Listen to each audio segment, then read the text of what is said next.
So, folks, this is Bob. Now, as you can see in colors red and white, I'm going to watch the Sonarian polo match. This is Sonar colors and Vindhya House, my house colors. Now, folks, let's get down to a really interesting session of what I call a video I'm doing on the Gilded Age. How many of you remember that? Robber barons, hot air balloon, and powerless ship. How this is, all these four terms are going to turn out into different parts of foreign policy, I'll explain as we go along. Okay. Now, how many of you guys remember the Gilded Age? In United States history, the Gilded Age is roughly the period from about the 1870 to the 1890s, which occurred between the Reconstruction era and the Progressive era. Remember that, right? Okay. Now, who were the robber barons? Four men in particular created monopolies and gained vast wealth. Created monopolies and created vast wealth during the Gilded Age. J.P. Morgan, finance. Cornelius Vanderbilt, railroad and shipping. John D. Rockefeller, Standard Oil. Andrew Carnegie, steel, right? And what did the robber barons do, right? Robber barons, pejorative terms for one of the powerful 19th century American industrialists and financiers who made fortunes by monopolizing huge industries through formation of trusts, engaging in unethical business practices, exploiting workers, and paying little heed to their customers or competition. Customers or competition. Okay. Then what do we have? John D. Rockefeller became one of the wealthiest Americans in history by taking control of the newly born oil industry. He studied safe and smart business practices that ultimately helped him gain control over most of the industry by the time he turned 40 years old. Okay. And then we have, what do we have here? So, as you can see, does this robber barons and Gilded Age remind you of anything pretty similar happening at home? Monopolies, businesses, unethical business practices. The newly electoral bonds just basically shows you how the money was paid to get these big businesses, right? So India is actually taking a playbook out of the United States Gilded Age, which is the 1800s. Do you think that similar thing can fly here now? Especially in the economic conditions India is today is after the ILO report? Probably not.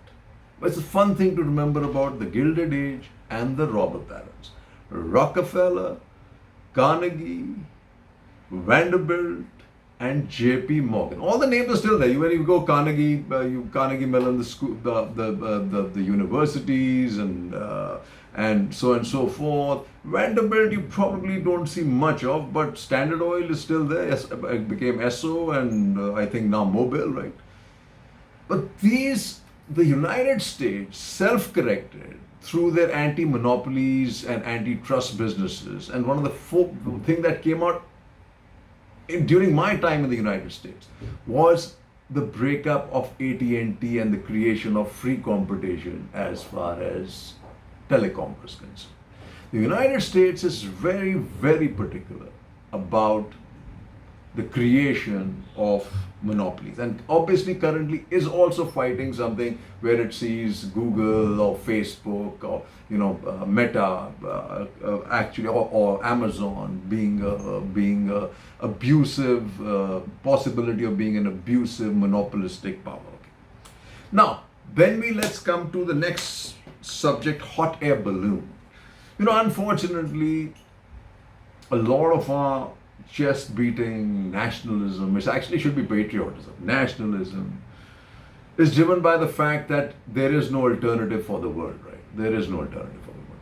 When you look at the scheme of things, why everybody's rushing to India? Obviously, the biggest factor is China.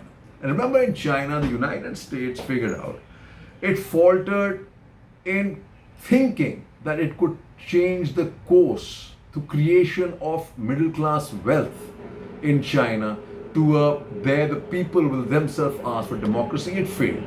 Oncoming of Xi, it failed totally. And they're beginning to see Xi, then they see Putin. They allowed Putin to get away after I think he attacked Odessa. They figured a small little country, but they didn't think that, his ambitions were far bigger than just that small country, right? And I have a feeling the way the demarques have come from both Germany, which is the largest European power, and the United States, which is by far the largest power, against what's happening to our democracy, in my opinion, is how a hot air balloon gets deflated, along with all the information now that is coming out about the real strength of India's economy. In the scheme of things, the top why India is important is democracy. Top. Second is because the world considers this the fact that it can go against China, and that's the only alternative they have. And third is the market where, at the end of the day, I'll show that to you, the FDI, which is what of real value. Now, assets, which is bonds and stocks and shares, stuffs are moving out of China, and even Japanese money is moving into India. That's okay. But that is going to do nothing for the real economy. Nothing for the ground reality. That's not going to allow aspirationally for you to become a 5 trillion, 6 trillion, 7 trillion economy. For that you need demand, and you need output, and you need employment. But democracy is becoming a problem everywhere, including the United States, where Trump is threatening that if he loses, there'll be a bloodbath. And there is, in the UK report, UK social cohesion under threat from fundamentalists. And this is where the balloon got pricked. After Germany, US seeks fair, transparent, timely legal process for Kejriwal. India slams Germany remarks on Kejriwal as interference. India summons US envoy over CM arrest remarks after RAP State Department again calls for fair process. And not only that, it's called for, and it's pointed out, the sealing of the Congress accounts, which, look, you guys might think that it's fair. It's unfair, because the political parties do not come under the tax purview, under anything. And if they did, then the BJP needs a similar income tax notice, right? India serves demarque to US after remarks on AAP chief. India-US war of words over Delhi chief minister's arrest intensifies. And how do we counter? This is just what happened in China. She suddenly has found that, hey, the only way out of this trap is to again go after the greedy US Fortune 500 companies' chiefs, right? Well, they're only concerned about profit, right? But what he didn't figure out in this whole process is that the sanctions that have been put into place in the United States, now these companies can't do anything. Even Tesla, who suddenly thought it could go and have an offshore, Elon Musk has figured out that ain't possible anymore. With all these rules and regulations, right? And you have this on rule of law. Dhankar counters Germany, US. Look, within India doesn't need lessons. Dhankar doesn't know the United States, and he wouldn't be able to point it out on a map even if he tried, right? But India does the same thing. Just like China, she is trying to get it to the heart of Washington through the companies who, I just remember, the companies are not driving US government anymore, right? Maybe the defense companies might be, but not your other companies, not Microsoft, not Google, not the companies that India is going after. Especially the chat and message. Prime Minister Narendra Modi and Microsoft co-founder Bill Gates. So he is also trying to do the same thing to counter the negative perception that's now gaining ground in most of Western democracies. He is going after Bill Gates and gave an interview, or Bill Gates interviewed him, but Bill Gates said, I don't know, man, because just as you're doing that in the US, Gujarat man indicted in US in $400,000 Ponzi scheme. I don't know why they don't say Indian man. Why are they saying Gujarat man? Must be a point. In a first, Mumbai pips Beijing is Asia's billionaire capital. Is that a badge of honor? I don't know. But India's employment condition continues to be poor, says report. That's an understatement, because the ILO report just suggests that it is It is nasty. It's nasty. And how Delhi talks to the world by C. Raja Mohan. Although the aggregate size of its economy gives India some critical attributes of a major power, its low per capita income underlines the massive developmental challenges at home. Becoming a developed country in the next 25 years raises questions about economic strategy, industrial policy, new technologies, inequality, environmental degradation, and a changing global order. Much of the political burden for this debate falls on the Congress and hence the significant interest in its election manifesto. Okay. And then you have this, like I said, hot air balloon, the economy. Well, let's say internal interference. That's really funny, right?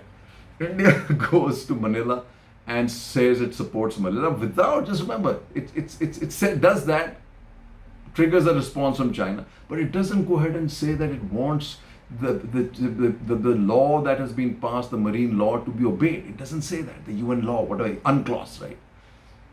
It doesn't say that. US, it gets wrapped, right? Now look at what's happening here. Arunachal Pradesh Prime Minister goes and you get a response from China. America steps in and says that it believes Arunachal is a part of India. Right? India says nothing. It's not third-party interference, right? Oh, it works in your favor, right? But the moment it's about your politics, hey, all bets are off, right? But how long have we got, really, right? Everybody in the world is seeing what's happening, except probably the educated and the guys who are doing well in India. Between Donald Trump and Narendra Modi, it's often hard to tell who's the better economic salesman. Former US President Trump's ability to bend cold hard data charts and verifiable trend lines to his own will and political advantage seems unmatched, until you consider Prime Minister Modi's uncanny knack for convincing a critical mass of 1.4 billion Indians that he's already made their economic prospects great again. That's the funny part.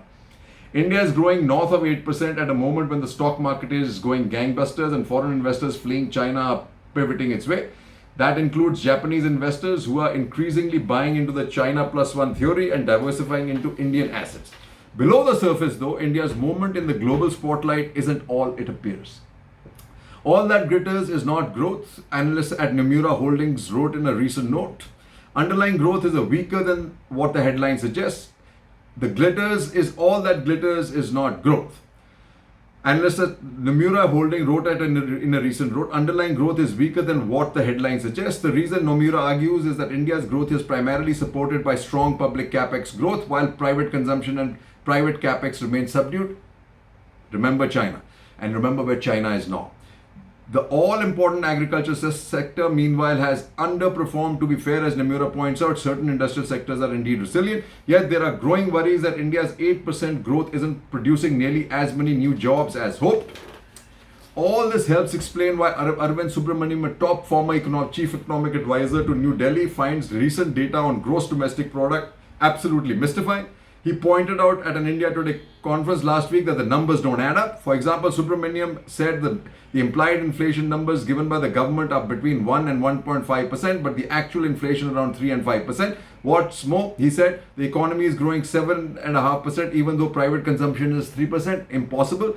But one area of judgment that Subramaniam finds significant is that while stock market inflows are increasing, long-term investments in factories generally aren't. You can see direct foreign investment actually collapsed quite a bit, 30% something, it'll tell me. It's an important point that so-called hot money now swamping Indian markets is fine, but the real important money is the capital that builds bricks and mortar facilities, that creates jobs and represents long-term commitments to Modi's India.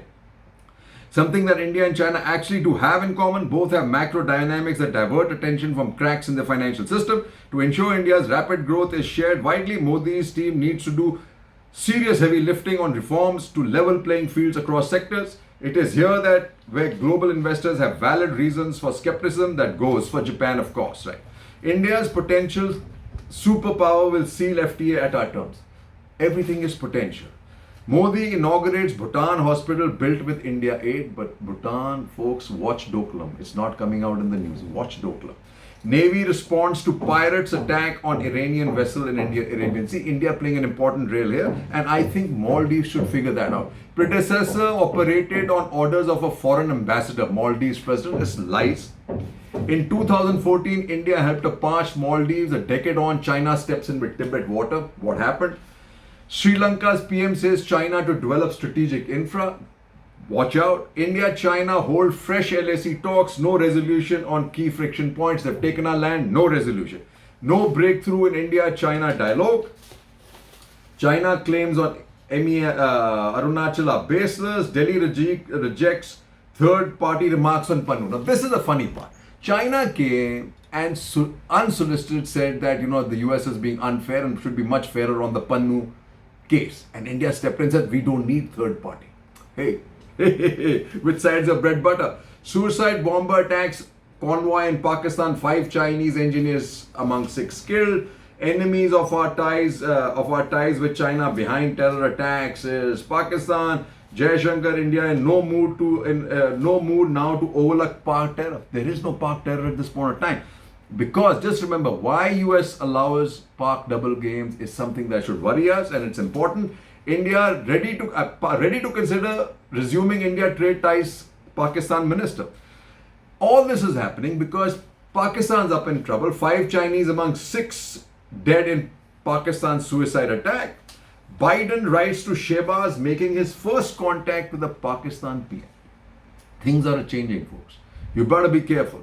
Beijing warns Manila against provocative actions after South China Sea incident. Chinese Coast Guard fires water cannon at Philippine boat again. India backs Philippines amid muscle flexing by China in SCS. But stop short of specifically asking China to follow UN order, which it should have. Third party not in a position to interfere in dispute, says China, and we shut up. Okay. Now let's come to this. Ship may have had full power failure before collision. So powerless ship, look at what a powerless ship do. Causes destruction beyond imagination. The world, folks, is beginning to now think that the Indian democracy is that big ship. If you lose it, the destruction in the world is going to be unfathomable. Figure this out. Fear in democracy, as he says, as writes Ashutosh Vashni. It used to be asked, how long can a liberal democracy be throttled before electoral democracy itself comes into serious questions? Short of some major surprises, which can't be wholly ruled out, India may be well heading in that direction, and the United States sees it. It sees what's happening in all our institutions. Army organizes, then cancels UCC seminar at Kashmir University. Politicization of one of the last few things that was independent, right? It started happening with the CDS, right? Now you come to this, right? Ukraine, US, UK behind Moscow attacks, says Russia. Grow up, Putin. You can't protect your people. You were warned before that. But Ukraine, US, UK behind Moscow. He doesn't have a clue in hell, folks. He ain't winning any war. Just let me tell you that. Russia foiled 2 attacks before third strike in Moscow region. This is the Russians telling us. Oh God. Terror attack, Russian president faces major test in new term, and that's what it's all about, lies. Putin lies, she lies. Let's hope, guys, we are able to deliver a fair elections because the world's watching. If that doesn't happen, whatever dreams we may have set for ourselves will be like a hot balloon getting punctured and or like a rudderless ship, a powerless ship without a rudder smashing into bridges. Destruction.